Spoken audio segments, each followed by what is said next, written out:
The innocence of a sunny morning. The sun rose gently, casting its warm light across Oakwood Park. Rays of gold scattered across the leaves, making them seem alive with light.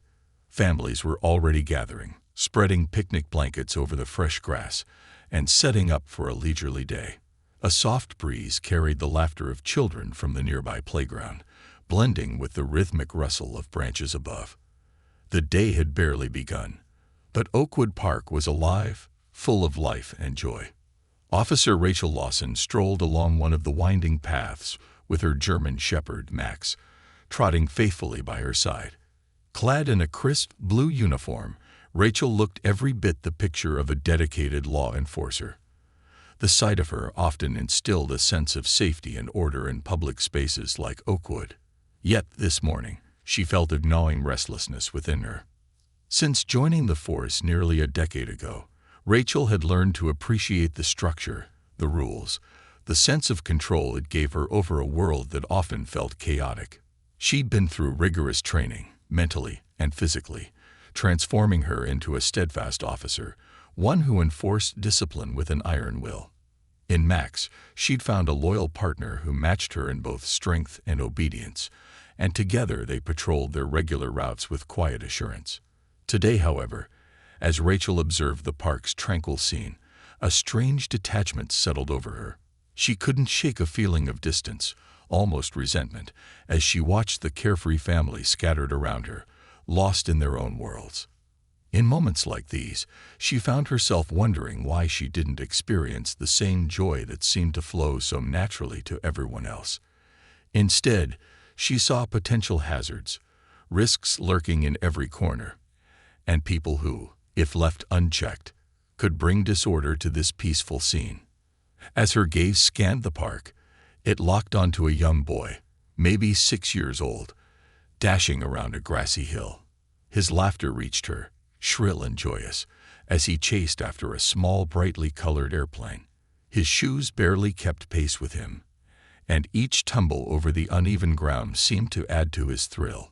His small form and unbridled innocence reminded her of her own younger brother, long estranged, who had been so full of wonder at that age. But as quickly as the memory surfaced, Rachel pushed it away, focusing instead on the boy's carefree antics with a hint of disdain. Her mind buzzed with half-formed thoughts, unsettled by his presence, his seemingly unguarded freedom. Where are his parents? She muttered under her breath, her hand tightening around Max's leash. Who lets their kid just run around like that? Rachel's internal monologue drowned out the sounds of laughter and play, replaced by her habitual assessment of order and control. In her experience, chaos started small, with innocent moments of unsupervised freedom, and grew until it was a force too great to control. This child seemed to symbolize that, embodying the type of disorder she worked every day to prevent. With a subtle tug, she guided Max forward, her pace quickening as she approached the boy. A decision brewed in her mind, the reasoning complex and cloudy, yet somehow she felt justified. Her fingers moved over the clip of Max's leash almost instinctively, and her voice lowered to a whisper as she bent toward the dog, her loyal companion. "Go, Max," she murmured, her tone barely audible, but laced with a sense of finality. The dog's ears perked up, its trained senses attuned to her commands. His muscles tensed, prepared for the release. "Go," she repeated, her voice firmer. In an instant, Max bolted forward, his powerful frame cutting through the air with trained precision, heading straight for the boy. The dog's bark, sharp and piercing, shattered the park's morning tranquility. At first, the child didn't notice, his gaze still trained on the tumbling toy airplane. But as Max's bark grew closer, more menacing, the boy's attention snapped toward the oncoming force. A moment of shock widened his eyes as he froze, rooted to the spot, unable to comprehend the threat bearing down on him. His small hands, still clutching the toy, began to tremble as the realization dawned. A cry bubbled up in his throat, barely audible at first, but growing into a terrified scream as Max closed in. "Mama, Daddy," he called out, his voice high and frantic. The desperation in his tone reverberated through the park, drawing the attention of nearby onlookers who had been blissfully unaware of the brewing chaos. In mere seconds, Max reached him, his body poised with taut muscles, growling low and steady as he blocked the boy's path. The dog's fierce bark, teeth bared, loomed inches from the child's face. Paralyzed with fear, the boy could do nothing but watch as his toy slipped from his grasp, his small frame quivering under Max's intense gaze. A ripple of murmurs swept through the gathering crowd, parents clutching their own children closer, expressions of horror and disbelief etched across their faces. Some fumbled for their phones, intent on capturing the surreal scene unfolding before them. Rachel, standing a few feet back, watched it all with a sense of detachment. A part of her felt that the boy needed this, a lesson, a brush with authority that might teach him to be cautious, to respect boundaries. However, her satisfaction was short-lived. Just as Max continued to growl, a figure broke through the crowd, his steps rapid and determined. A tall, broad-shouldered man wearing jogging clothes sprinted toward the scene, his face contorted in a mixture of fear and fury. The sight of him alone sent a chill down Rachel's spine. The man reached them in seconds, his gaze fixed on the boy, who had now collapsed to his knees, clutching at the grass as if it might offer him some protection. Without a word, he stepped in front of his son, placing himself between the boy and Max, his towering form shielding the trembling child from further threat. "Back off. Now." His voice boomed with an authority that shook Rachel to her core. It was a voice used to commanding, to issuing orders that others obeyed without question. Her own instincts as an officer kicked in, but for the first time she hesitated. She could see him clearly now. Captain Michael Harper, one of the precinct's most respected officers, known for his fairness and his dedication to his family. She knew of him, though they'd rarely interacted. Seeing him here, looking ready to tear her apart, shattered whatever illusion of control she had felt moments before. Rachel swallowed, feeling a mixture of panic and confusion swirl inside her. This wasn't how she had intended things to go. Her heart pounded in her chest, and she felt the weight of the crowd's collective judgment pressing in on her. The eyes that had once looked to her for protection now bore into her with accusations, each face a reminder of the error she could no longer deny. "Captain Harper," she began, but the words failed her, caught in her throat. For once, the crisp confidence she usually wielded with ease was absent, replaced by a trembling uncertainty. "What were you thinking?" Michael's voice cut through her attempts to respond, his tone a mixture of anger and disbelief. "This is my son," he shouted, his voice breaking with a mixture of fury and fear. He crouched down, gathering his child into his arms, murmuring words of comfort as the boy buried his face into his father's chest, still shaking. As Rachel stood there, watching the family embrace, the magnitude of her actions started to dawn on her. She looked around at the crowd, at the horrified parents, the cameras trained on her, and finally, back to the boy and his father. It was clear now. She had made a grievous error, one that would echo far beyond this sunny morning in the park.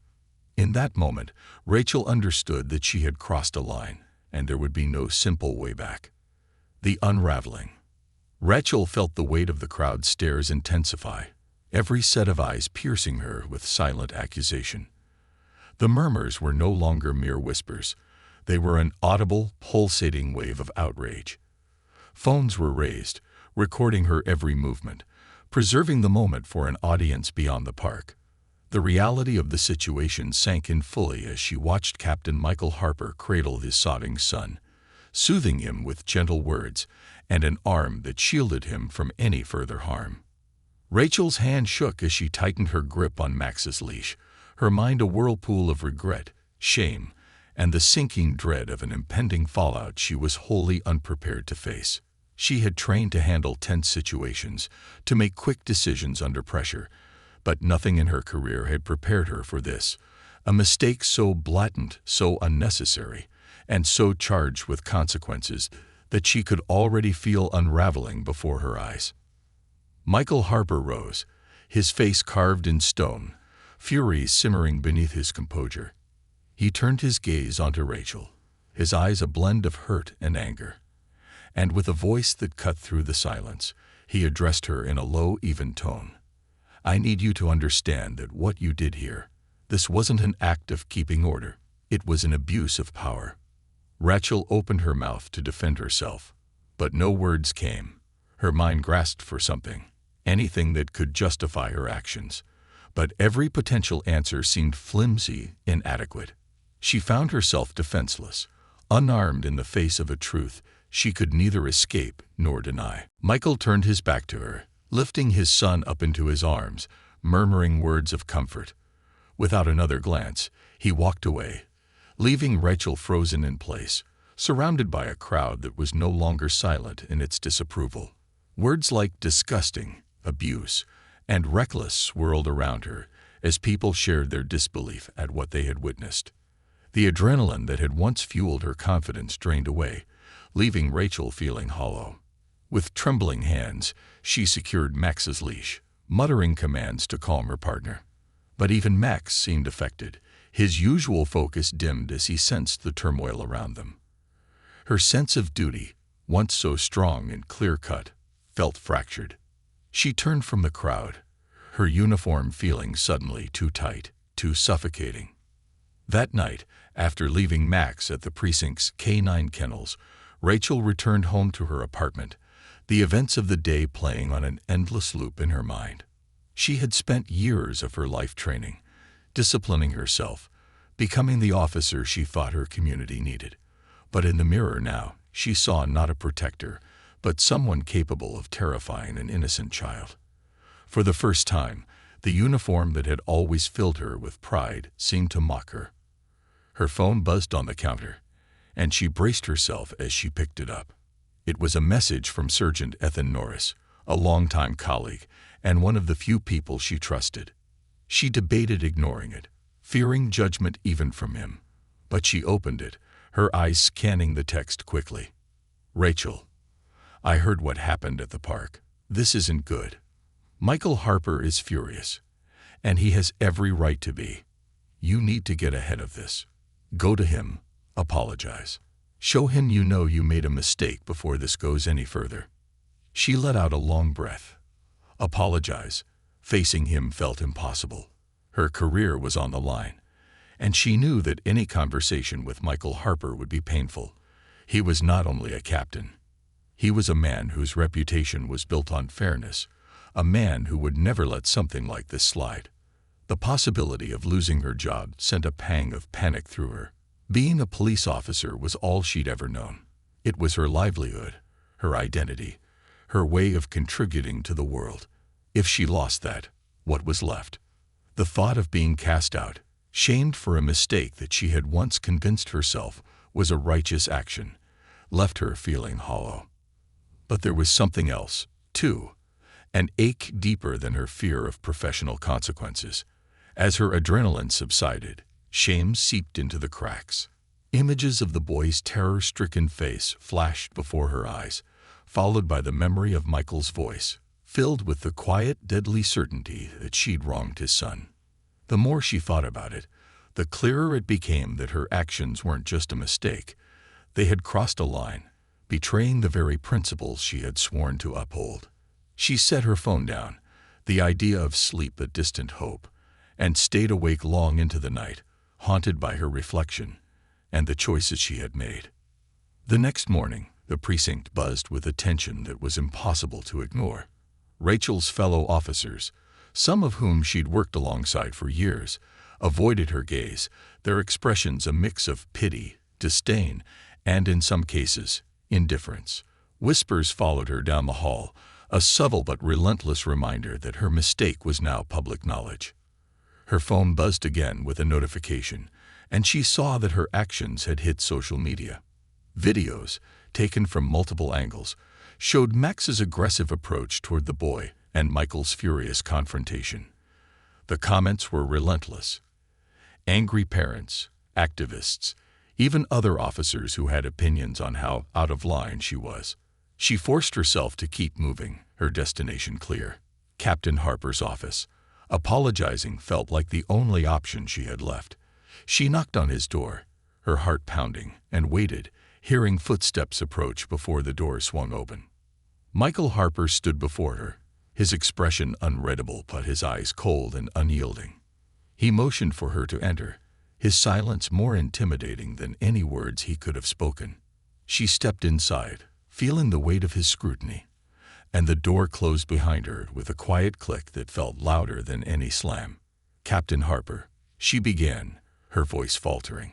She took a deep breath, forcing herself to maintain composure. "I'm here to apologize. I made a terrible mistake yesterday, and I know that's not enough. But I wanted to take responsibility." Michael regarded her with a look that betrayed no sympathy. "A mistake? That's all you see it as?" His tone was measured, but there was a hard edge to his words. "My son was terrified, Officer Lawson. You let your instincts override your duty to protect." Rachel swallowed, her gaze dropping to the floor. She had imagined his anger, but nothing had prepared her for the directness of his disappointment. She searched for a response, something that might show him she understood, but words failed her. "You know, Rachel," Michael continued, his voice softening slightly, but the sternness remained, "I've spent years fighting for accountability within this department, making sure that people who wear the badge hold themselves to a higher standard. When I looked at you yesterday, I didn't see someone upholding that standard. I saw someone who lost control." Rachel's hands clenched at her sides, her initial shame mixing with defensiveness. But the words that she had wanted to say earlier, the explanation she had clung to, seemed trivial now. This wasn't just about her actions. It was about the core of who she was, what she represented as an officer, and how she had failed to live up to that. "Captain, I don't know what else I can say other than I'm sorry," she managed, her voice barely a whisper. "I don't expect you to forgive me, but I wanted you to hear it from me." Michael's gaze remained fixed on her, his silence weighing heavily. Finally, he spoke, his tone firm. "Apologies don't undo harm, Lawson. There will be an investigation, and I intend to ensure that what happened isn't swept under the rug. There's a part of me that wants to believe this was a one-time lapse in judgment, but I can't ignore the fact that your actions had consequences." Rachel's heart sank. She had known this might happen, but hearing it spoken out loud made it real. She nodded, her voice strained as she said, "I understand, sir, and I'll cooperate fully with whatever investigation takes place." For a moment, there was silence between them, a silence heavy with unspoken words and shifting dynamics. She realized that whatever respect Michael Harper had once held for her was gone, replaced by a bitter disappointment that cut deeper than she'd anticipated. "You may go," he said, his tone clipped, dismissing her without so much as a nod. Rachel turned and walked toward the door, each step feeling like a march toward the unknown. As she left his office, the reality of what lay ahead, the investigation, the judgment of her peers, and the damage to her career, pressed in on her like a weight she could barely carry. The days that followed were a blur of meetings, statements, and cold glances from her fellow officers. Rachel attended each, enduring the judgment and silent disapproval, feeling her once firm standing within the department crumble beneath her feet. When she was called in to give her statement to the internal affairs officer, she braced herself for the uncomfortable questions, each one a needle pricking at her armor. They asked why she had decided to release Max, why she had perceived the boy as a threat, and whether she had stopped to assess the situation. Every answer she gave sounded hollow, her attempts to explain seeming more like excuses under their scrutinizing gaze. Her phone buzzed constantly with messages, some from supportive friends and colleagues, but others, full of reprimands and disappointment, reminded her that even her closest allies were questioning her actions. By the end of the week, Rachel was exhausted. She had barely slept, the nightmares of that day playing in her mind on a loop. Each time she closed her eyes, she saw the fear in the boy's eyes, the way he had cried for his father, the collective anger of the crowd. She knew now that she couldn't undo what she'd done, and that her fate rested in the hands of an investigation and a community that had seen her darkest side. The outcry. The crisp autumn wind whipped through the city, carrying with it whispers of outrage that had grown into a public roar. The park incident had left a mark, not only on the lives of those directly involved, but on the community as a whole. For some, it was an isolated case of misjudgment. For others, it exposed a more insidious issue. People gathered outside the precinct in waves, demanding answers and accountability. Phrases like "justice for Daniel" and "police brutality" were painted on hastily made signs held aloft by angry citizens, many of whom brought their children to join the protests. Rachel sat alone in her apartment, blinds drawn tight against the world outside. She scrolled through her phone, each article, social media post, and comment about the incident feeding her mounting anxiety. News outlets had picked up the story, and now it seemed that every corner of the internet was aflame with opinions on what had happened that day. The hashtag Justice for Daniel was trending, along with photos and video clips that portrayed her in the worst light possible. She wasn't just a police officer facing an investigation. She had become the focal point of a public reckoning, her reputation in tatters. Despite her years of service, her dedication, and her desire to bring order to her community, none of that seemed to matter now. It was as if the entire city had decided her fate before the investigation even concluded. A knock at the door jolted her from her spiraling thoughts. For a brief moment, she considered ignoring it, but curiosity, and the faint hope that it might be someone sympathetic, drew her to open the door. Standing there, hands shoved into his coat pockets, was Sergeant Ethan Norris. "Ethan," she said, her voice catching in her throat. His visit felt like a lifeline, a reminder of the camaraderie she had once shared with her fellow officers. He nodded, stepping inside and casting a wary glance around the small apartment. "Rachel, how are you holding up?" She shrugged, attempting a weak smile. "I've been better." Ethan's face softened. "Listen, I know things are rough right now, but I wanted to let you know. A lot of us still believe you're a good cop. We know you, and we know this isn't who you are. People make mistakes." Rachel felt a glimmer of relief, but it was quickly replaced by the sting of self-doubt. "Do they? Because right now, it feels like the world sees me as a monster, Ethan. And maybe they're right. I keep going over that moment in my head, wondering why I let things get so out of hand. Why did I even?" She trailed off, unable to finish the thought. Ethan sighed, leaning against her kitchen counter, hands still in his pockets. "Look, we're trained to make quick decisions, to read situations fast. And sometimes we get it wrong. It happens, Rachel. But you have to understand. This is different. People are angry, and Michael Harper's not going to let this slide." The mention of Michael sent a pang of unease through her. Since their confrontation, she had been haunted by the memory of his fury, the way he had looked at her as if she were a stranger. Rachel knew Michael's reputation. He was a man who fought for justice relentlessly, even if it meant going up against his own. She'd once admired that about him. Now, it was her greatest fear. "What's he doing?" she asked, though she already suspected the answer. Ethan hesitated. "Michael's filed a formal complaint. He's brought internal affairs into it, and they're looking into not only the incident, but also your record. He's not pulling any punches." Rachel's stomach twisted. She had hoped that perhaps Michael would accept her apology, that they could settle this quietly, but it was clear he wasn't interested in letting her off the hook. She glanced back at Ethan, who seemed to sense her turmoil. "Rachel, maybe this is an opportunity to look deeper. I'm not saying you're guilty of anything beyond a bad decision, but—" He paused, choosing his words carefully. "Maybe it's time to consider if there's more at play here. Something that made you act in that split second that you haven't fully reckoned with." Rachel recoiled slightly, stung by his implication. But deep down she couldn't dismiss his words entirely.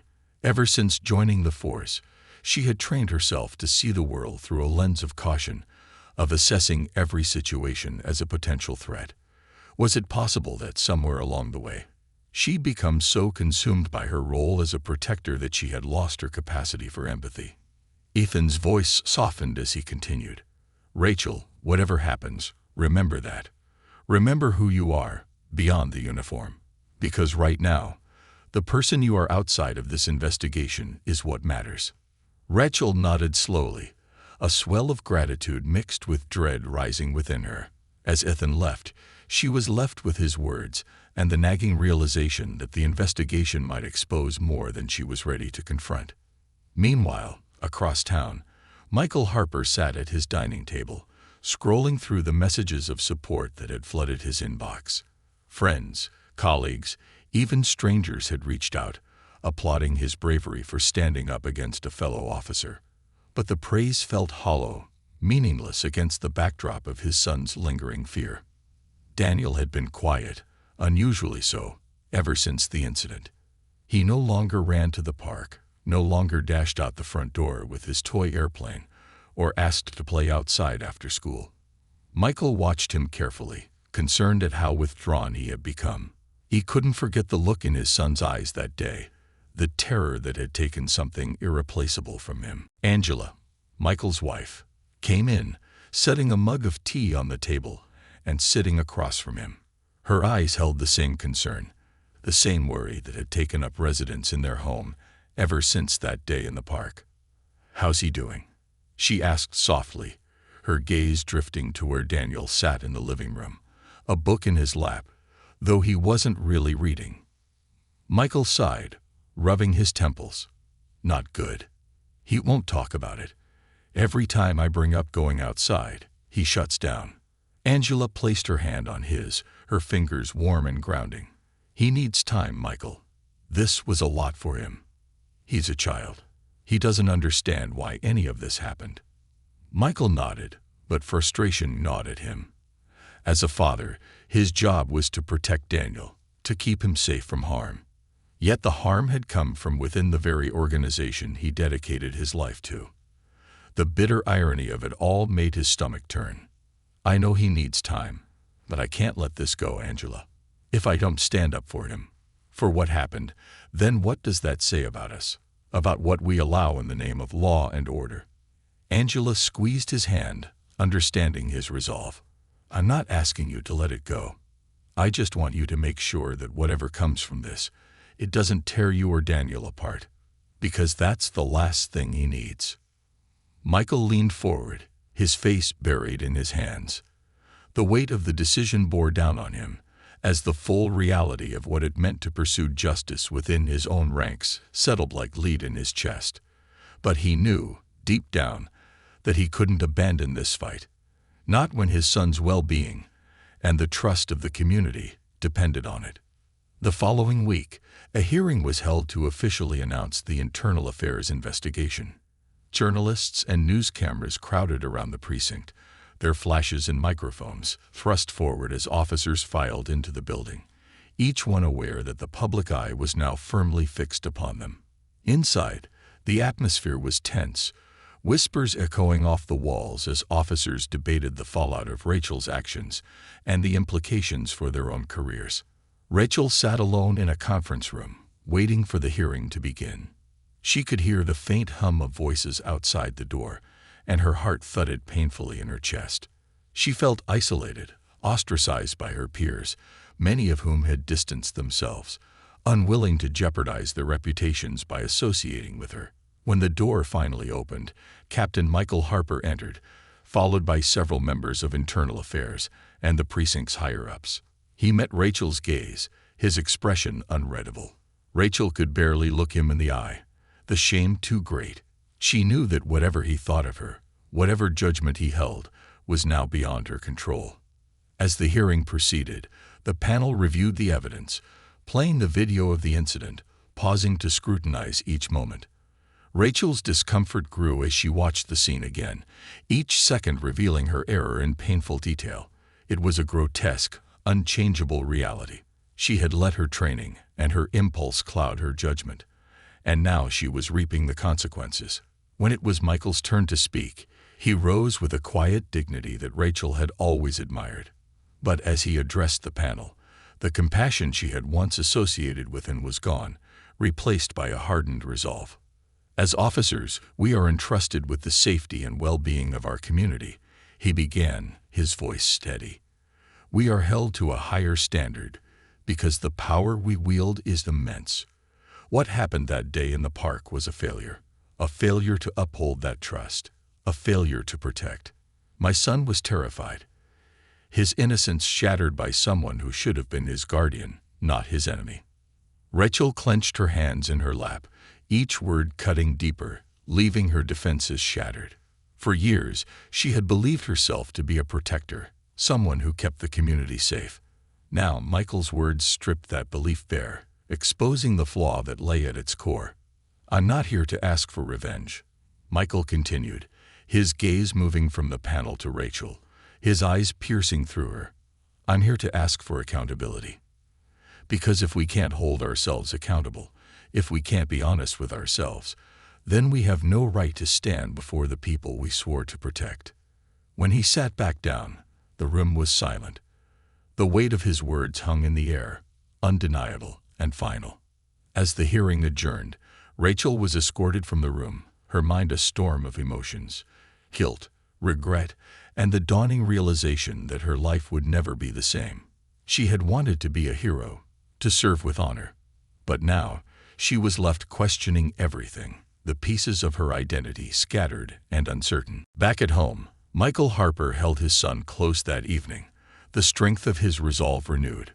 Whatever fallout came next, he knew he had done what was right, not just for his son, but for every family who deserved to feel safe.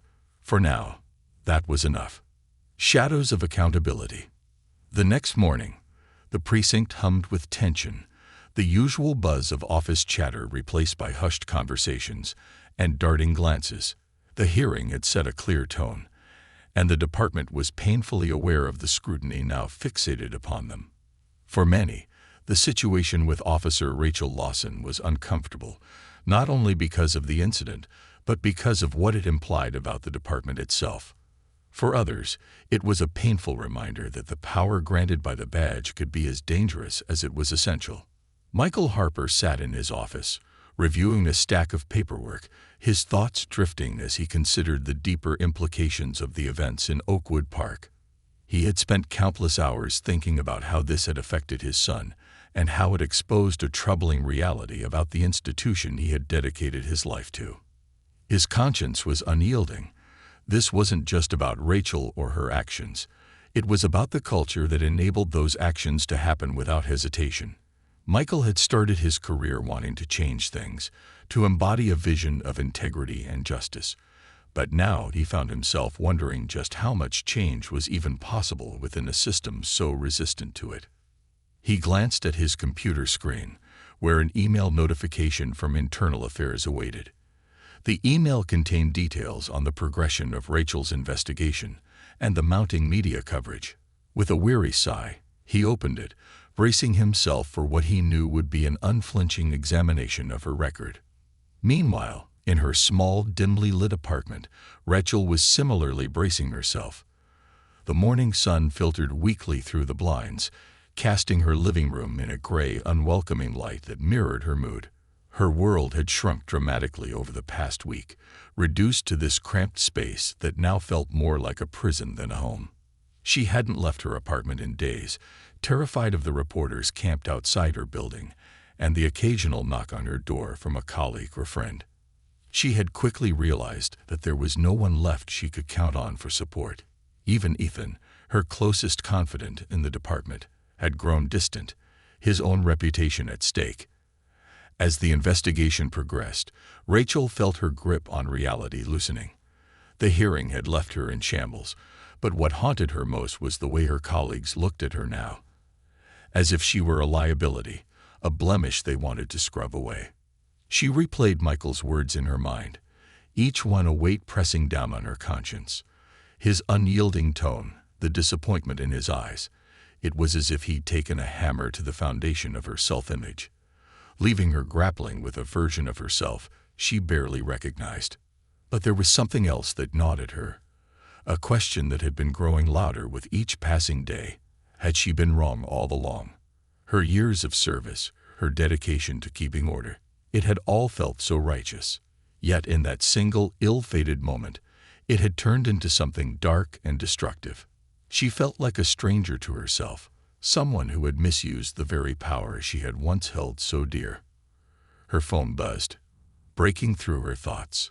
It was a message from her union representative, reminding her of another round of interviews with Internal Affairs. This time, the questions wouldn't just probe her decision-making in the park. They would delve into her broader record, her disciplinary history, and most importantly, the underlying biases that may have influenced her choices. At the precinct, the atmosphere was thick with unease as the department grappled with the ongoing investigation and mounting public outcry. Rachel's hearing had ignited a spark that had since spread, and now local activists, community members, and even officers from neighboring precincts were vocalizing their demands for reform. The pressure weighed heavily on the department's leadership, who found themselves torn between protecting one of their own and responding to the undeniable call for accountability. The police chief, a gruff, gray-haired man named Warren Pierce, had been watching the situation unfold with growing concern. He was aware that this incident had implications far beyond Rachel Lawson. It was an indictment of their entire operation, a harsh reminder that they could no longer turn a blind eye to the internal issues festering beneath the surface. As he sat down with Michael Harper to discuss the department's course of action, Chief Pierce rubbed a hand over his face, clearly exhausted. "Michael," he began, his voice low and resigned, "we're in the middle of a storm, and it's not showing any signs of letting up. I know you're personally involved in this, and I respect the position you've taken. But the fallout is becoming problematic." Michael met the chief's gaze, his expression firm. "Chief, I understand the pressure, but this goes beyond just an individual mistake. It's about setting a precedent, showing the community that we won't tolerate any form of misconduct, no matter who it comes from." Pierce sighed heavily. "I know, and I want you to know that I don't disagree. But this is the kind of scrutiny that can unravel a department. We need to be careful about how we handle this. Rachel has her rights, and the union is already involved. If we're not meticulous, we risk alienating our own." Michael held his ground. "I respect her rights, Chief. But if we brush this under the rug, we send a message that we value loyalty to the badge more than justice. And if we do that, then we're no different from the people we're supposed to protect the public from." The chief stared at him for a long moment before nodding, a glimmer of reluctant admiration in his eyes. "All right, Michael, we'll see this through. But be prepared. This is only going to get harder from here." As the investigation continued, more details from Rachel's record surfaced, each one painting a complicated, if not outright troubling, picture of her time in the department. While she had never been cited for misconduct, her record showed multiple instances where she had been overly forceful or had escalated situations that might have been handled more diplomatically. Colleagues were interviewed, and some recounted moments where Rachel's adherence to protocol seemed to border on zealotry, her sense of control leaving little room for compassion or flexibility. When confronted with these findings, Rachel felt her stomach twist with indignation and panic. She had always thought of herself as a dedicated officer, someone willing to do what others might not. But now, as her career unraveled before her eyes, she saw those same actions in a new light. They weren't just actions. They were choices that, in hindsight, seemed like symptoms of a larger problem. With each meeting, each probing question, the walls of her professional identity closed in, and Rachel found herself questioning everything she had once believed in. Meanwhile, at home, Michael Harper watched as the impact of the investigation rippled through his own life. His once peaceful household had become a place of tension and unease as the weight of the events loomed over them. His wife, Angela, was supportive, but visibly worn down by the constant stress. And Daniel, his sweet, innocent Daniel, had become a shadow of the lively boy he once was. Michael knew that his son's fear was more than just an aftershock. It was a lingering trauma that had taken root, something he couldn't fix with a simple promise of safety. Every time he looked into Daniel's eyes, he saw the echoes of that terrifying day, a silent reminder of why he had to see this investigation through to the end. One evening, after tucking Daniel into bed, Michael sat with Angela in the quiet of their living room. She reached for his hand, her grip steady, but her expression lined with concern. "Do you think this will change anything, Michael?" she asked softly, her gaze fixed on him. "Will this make a difference?" He looked down, feeling the weight of her question settle over him. "I don't know," he admitted, his voice barely above a whisper, "but I have to believe it will. Otherwise, what was the point of any of this?" Angela nodded, a tear slipping down her cheek as she squeezed his hand. "I just want us to be safe again. I want Daniel to feel safe again." Michael felt his chest tighten, the silent weight of his family's pain pressing down on him. He knew that the path he had chosen was fraught with risk, but he couldn't turn back now. He had seen the damage that unchecked power could do, and he owed it to his son, to his family, to stand firm.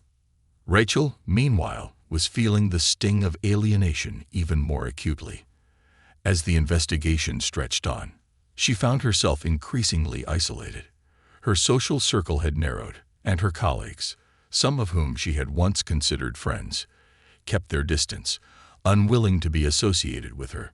The one bright spot in her days was Max, her loyal German shepherd, whose unbreakable bond had given her comfort through the darkest moments of the ordeal. She spent long hours training with him, finding solace in the routine and structure of their drills, the simple commands that he followed without hesitation. Max's loyalty was unconditional, a reminder of a time when her life had been defined by clarity and purpose. One evening, as she finished a training session, she sat on the floor beside Max, her hand resting on his sleek coat.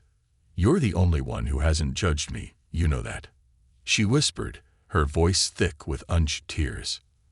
Max looked up at her, his eyes reflecting a calm understanding that needed no words. But the comfort was fleeting, and as she returned home, the silence of her apartment closed in around her once again. The investigation was moving toward a decision, and Rachel knew that her fate hung in the balance. Whatever verdict was reached, she would have to live with the knowledge that her actions had irrevocably changed her life and the lives of others. When the official findings were finally announced, they came with a heavy price. The investigation had concluded that Rachel's actions were indeed a misuse of power, influenced by unchecked biases, and a failure to de-escalate. The decision was clear. She was to be suspended from duty, pending further disciplinary action. Rachel sat in the precinct, the reality of her suspension settling over her like a physical weight. She looked down at her uniform, the badge that had once been a source of pride, now feeling foreign against her chest. Her career, her identity, her purpose, everything she had built over the years, was slipping away. As she was escorted out of the building, she passed by Michael, who watched her departure with a somber expression. For him, the verdict was a bittersweet victory, a step toward justice, but one that came at a cost. The truth had been acknowledged, but the damage to his family, to his son's sense of safety, could never be undone. Michael returned home that night, feeling a sense of closure, but also an overwhelming exhaustion. He sat with his family, holding Daniel close, and felt the quiet relief of having done what he believed was right. But he also understood, with painful clarity, that the fight was far from over. For Rachel, the suspension marked the beginning of a new, uncertain chapter. She had lost her career, her identity, and the respect of her peers. She knew that rebuilding her life would require facing the difficult truth she had tried so hard to avoid. And as she walked away from the precinct, feeling the weight of her actions settle over her, she knew that the path to redemption would be long and fraught with painful reckonings. For the community, the incident in Oakwood Park had opened a door, exposing the flaws within the very institution meant to protect them. And while some were satisfied with the outcome, others saw it as only the beginning, a catalyst for the change they had long demanded. In the days that followed, Michael and his family began to heal, the shadow of the incident slowly lifting as they reclaimed their lives. For Rachel, however, the road was just beginning, marked by the painful realization that she would have to confront her past, not just as an officer, but as a person who had lost her way in the pursuit of control. And so, as the city began to move on, the legacy of Oakwood Park remained, a reminder that justice, though elusive, was worth fighting for, even when the cost was steep. The reckoning. Rachel sat alone in her apartment, surrounded by remnants of the life she had so fiercely defended. The official suspension had been handed down, stripping her of the badge that had once meant everything to her. Days passed in a blur, each one feeling like a descent further into isolation. Her only company was Max, her German shepherd, who seemed to sense her despair and followed her every step, as if he, too, were haunted by the memories of that day in the park. The silence of her apartment was oppressive, each tick of the clock reminding her of the career and identity she had lost. She no longer looked in the mirror for fear of seeing a stranger staring back at her, someone unworthy of the uniform that now sat folded in her closet, a relic of a life that felt worlds away. The investigation had forced her to confront the hard truth that her actions weren't isolated mistakes. They were symptoms of a deeper flaw, one that had simmered beneath the surface for years. In the quiet of her solitude, Rachel began to reflect on the path that had led her here. Growing up, she had idolized her father, a retired police officer who had raised her on tales of bravery and sacrifice. She had absorbed his values, his strict ideas about order, control, and the need to assert authority. For her, becoming a police officer was a way to honor his legacy, to carry on the work of maintaining peace, even if it meant making difficult choices. But now, she saw the ways in which those values had warped her perspective, blinding her to the humanity of those she had sworn to protect. Her phone buzzed, snapping her out of her thoughts. It was a message from an unfamiliar number. She hesitated before opening it, but curiosity won out. The text was brief and direct. "If you're serious about understanding what went wrong, meet me tomorrow at the community center, 3 p.m. sharp." There was no signature, but Rachel had a strong suspicion of who it was. She felt a strange mixture of dread and relief wash over her. Despite everything that had happened, part of her longed for guidance, for someone to help her make sense of the chaos she had brought upon herself. And if anyone could help her see clearly, it was the man whose words had dismantled her self-image piece by piece. The next day, Rachel arrived at the community center with her stomach in knots, anxiety twisting through her veins. The center was a modest building, nestled between rows of brick townhouses and small shops. It was a place she'd driven past countless times while on patrol, but today it felt different, like stepping into unknown territory. She adjusted her jacket nervously, her mind racing as she wondered what kind of reception awaited her. As she entered, she was greeted by the sound of laughter and chatter echoing from the main hall. Families were gathered around tables covered in art supplies, children working on colorful drawings while volunteers moved between them, offering guidance. She recognized a few faces from the precinct, fellow officers who volunteered here regularly, but none of them acknowledged her. Their smiles and warm greetings were reserved for the families and kids, as if Rachel had faded into the background. She scanned the room, searching for the man who had called her here, and soon spotted Captain Michael Harper near a table covered with pamphlets on community safety and youth programs. His presence was commanding yet approachable, a steady force amidst the energy of the room. Michael saw her and nodded, gesturing for her to follow him into a quieter room down the hall. Rachel followed, her heart pounding. When they were alone, Michael turned to face her, his expression unreadable. "Thank you for coming," he said, his voice even but laced with an edge that reminded her of the tension between them. Rachel swallowed, choosing her words carefully. I wasn't sure if I should come, but I needed to try. I know I can't undo what happened, but I want to understand. I want to be better." Michael studied her, his gaze piercing. "Do you? Or are you here because you're desperate to find a way back to your old life?" The question stung, but Rachel held her ground, meeting his eyes. "I thought I wanted to go back," she admitted, "but now I'm not sure that I should. The truth is, I don't even know who I am without that badge." Everything I thought I was. It feels hollow now. Michael's gaze softened, but only slightly. It takes courage to admit that, he said, folding his arms. But courage alone doesn't fix the harm you caused. You have to look deeper, understand why it happened in the first place. Rachel nodded, feeling the weight of his words settle over her. She knew that Michael had every right to be angry, to hold her accountable. But she was here to face the consequences, to learn from them if he would allow it. Tell me, he continued, his voice steady but probing. When you looked at my son that day in the park, what did you see? The question caught her off guard, and she hesitated, her mind scrambling to form an answer. She remembered the image of Daniel playing in the grass, his laughter carrying through the air, the carefree innocence that had irked her for reasons she couldn't fully understand. I saw a kid running around unsupervised, she admitted, shame creeping into her voice. I thought he might be up to something. Maybe that sounds ridiculous now, but that's what I saw. Michael shook his head slowly, a mixture of frustration and sadness in his eyes. Rachel, he was a child. He wasn't a threat, and yet you saw him as one. Why? The answer lay just beyond her reach, tangled in the web of biases and fears she had accumulated over years on the force.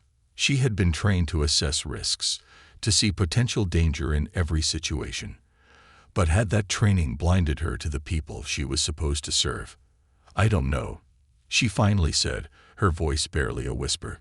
Maybe I've been doing this for so long that I forgot to see people as people. Michael's expression softened slightly. That's a start, he said quietly. But you need to do more than acknowledge it. You have to reckon with it. If you want to understand the damage you caused, you need to see it from the other side. He gestured toward the door, and Rachel followed him back into the main hall. The families and children had gathered in a circle, preparing for a group discussion. Rachel recognized a few faces from the community, people who had been vocal in the protests following the incident, people who had called for her resignation. Michael addressed the group, his voice calm but firm. Thank you all for being here today. We have a guest joining us, someone who wants to listen and learn. Officer Rachel Lawson is here to hear your experiences, to understand the impact of what happened in Oakwood Park. The room fell silent, every eye turning to Rachel. She felt exposed, vulnerable in a way she had never known. The weight of their collective gaze bore down on her, a silent accusation that spoke louder than words. A woman in her 40s raised her hand, her voice laced with barely concealed anger. I was there that day, she said, her gaze fixed on Rachel. I saw what happened, and I saw the way you looked at that boy. You didn't see a child, you saw a problem. Rachel swallowed, unable to meet the woman's gaze. I'm sorry, she murmured, her voice trembling. Another man spoke up, his tone calm but firm. Sorry doesn't cut it, Officer Lawson. You need to understand that this isn't just about one incident. It's about a pattern we've seen over and over again. We want to trust the people who wear the badge. But that trust has been broken too many times. Rachel felt the sting of his words, each one like a slap to her conscience. She had always believed in her role, in the idea that she was serving a higher purpose. But now, standing before these people, she realized that her actions had eroded their trust, leaving scars she couldn't easily mend. For the next hour, Rachel listened as they shared their stories, their grievances, their fears. Each person had a story, a memory of an encounter with the police that had left them feeling less than human, judged, and marginalized. She absorbed every word, feeling her own defenses crumble as she faced the reality of the harm she had been a part of. By the end, she was left speechless, her mind reeling from the weight of their pain. When the discussion ended, Michael approached her, his expression softened but still resolute. This is just the beginning, he said. If you're serious about making amends, you need to be willing to walk this path, no matter how hard it gets. You won't get your badge back, but maybe, just maybe, you'll find a way to serve the community in a different way. Rachel nodded, her resolve hardening. She knew that regaining their trust would take more than words or apologies. It would take a lifetime of change, of commitment to something greater than herself. Over the next few weeks, Rachel dedicated herself to understanding the impact of her actions. She attended community meetings, volunteered at local shelters, and listened to stories from those she had once seen only as statistics. It was a humbling experience, one that forced her to confront her own biases, to question the rigid beliefs she had clung to for so long. As her journey unfolded, the community began to see her in a new light, not as an officer who had lost her way, but as a person trying to make amends, to learn from her mistakes. The road was difficult, filled with moments of doubt and resistance, but Rachel pressed on, determined to become the person she had once pretended to be. For Michael Harper, the changes he had fought for were finally taking root. The department had launched a series of reforms aimed at increasing transparency and accountability, implementing mandatory bias training, and strengthening community oversight. He knew that these changes wouldn't erase the harm caused, but they were a step in the right direction.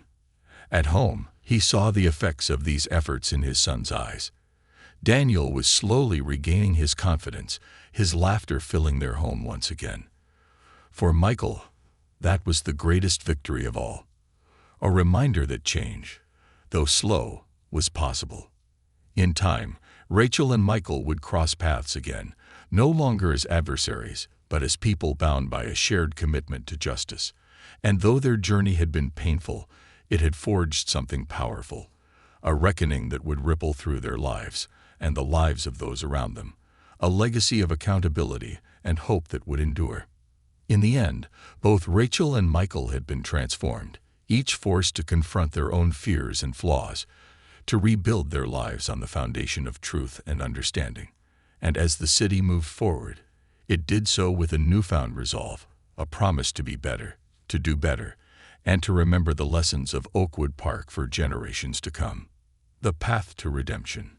Months had passed since the investigation concluded, but for Rachel and Michael, the echoes of Oakwood Park resonated in their lives, shaping their futures in profound and unexpected ways.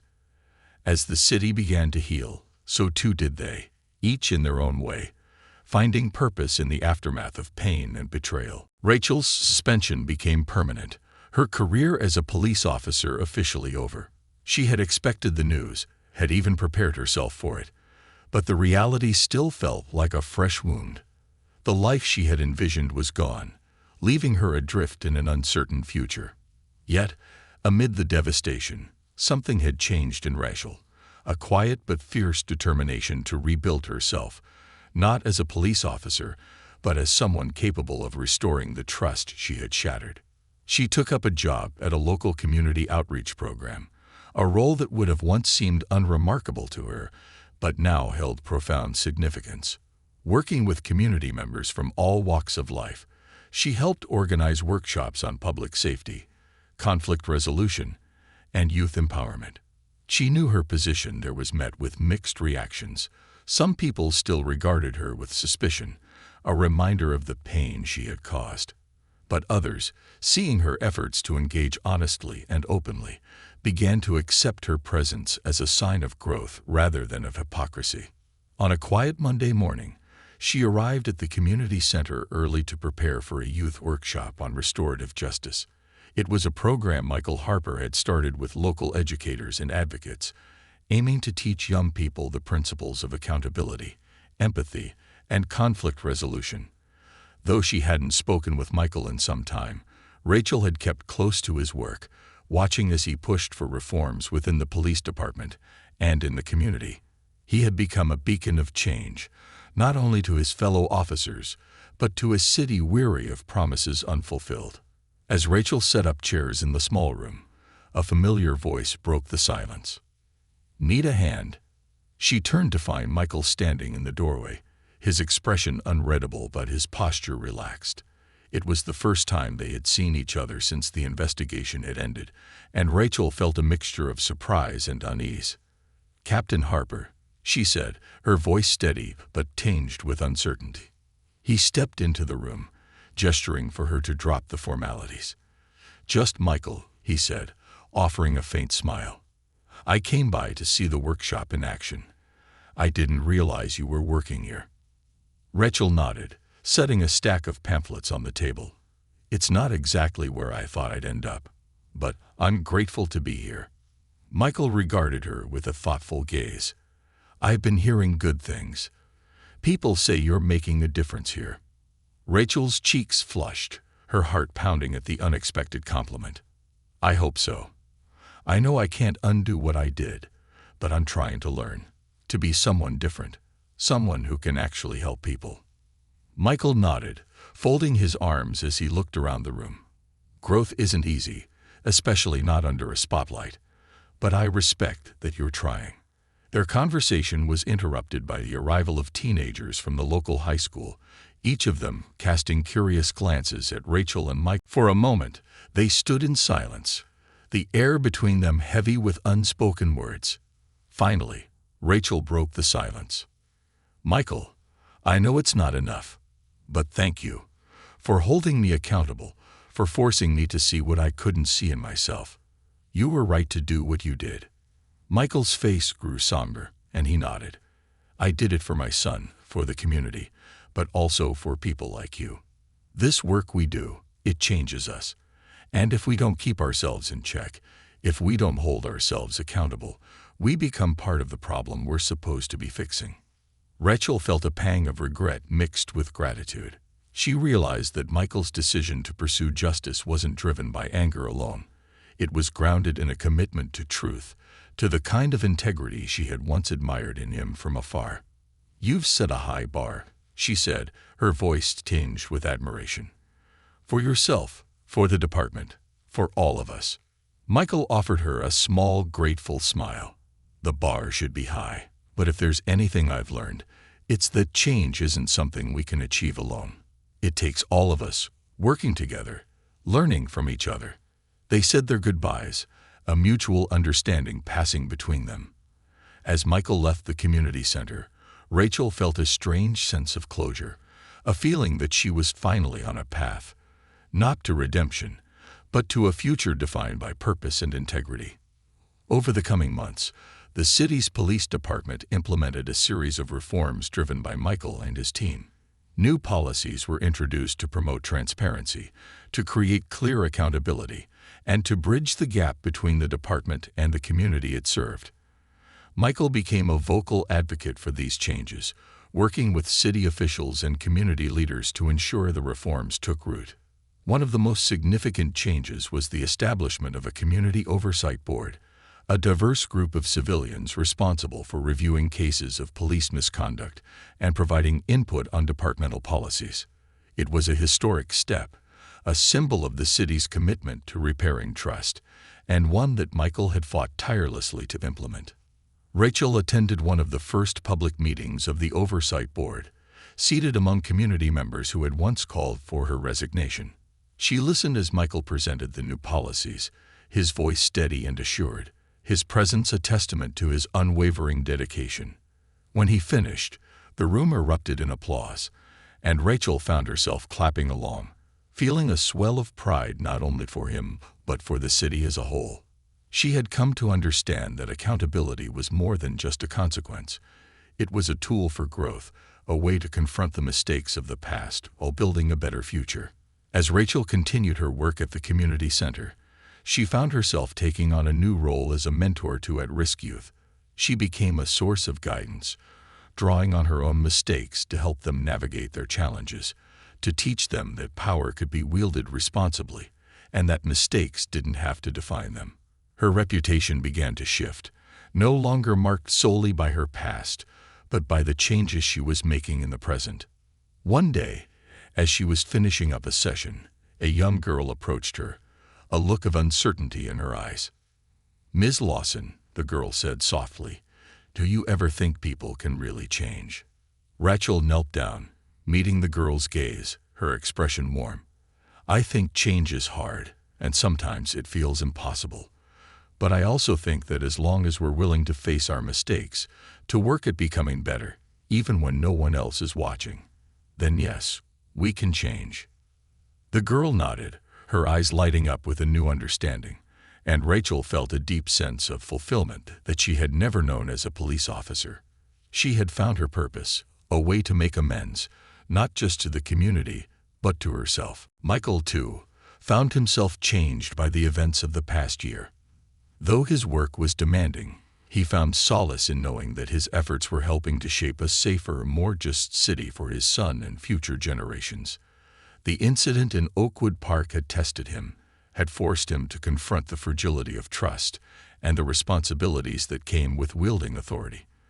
But it had also renewed his sense of purpose, strengthening his resolve to stand as a pillar of integrity within his department. At home, he watched as Daniel's laughter returned, as his fears faded and his curiosity blossomed once more. For Michael, that was the truest measure of success, the reassurance that his son would grow up in a world a little safer, a little more just, because of the changes they had fought for. One afternoon, as Rachel was leaving the community center, she spotted Michael standing outside, watching the children play. She walked over, their eyes meeting with a mutual respect that had been hard-won. "Funny, isn't it?" he said, gesturing toward the children. "They have no idea how much work went into making sure they could play here safely without a care in the world." Rachel nodded, a soft smile playing on her lips. "That's how it should be. That's what makes it all worth it." Michael returned her smile, a sense of peace settling between them. They had both walked through fire, faced their own demons, and emerged with a newfound understanding of justice, of accountability, and of themselves. As they stood there, watching the children laugh and play, they knew that the journey was far from over. But they were ready, fortified by the lessons they had learned, and the promise of a future built on the foundation of truth and trust. For Rachel, Michael, and the community they served, Oakwood Park had become a memory, a painful one, but also a symbol of change, a reminder of the resilience that lay within them all. And as they moved forward, they carried that legacy with them, a testament to the power of redemption, of justice, and of hope.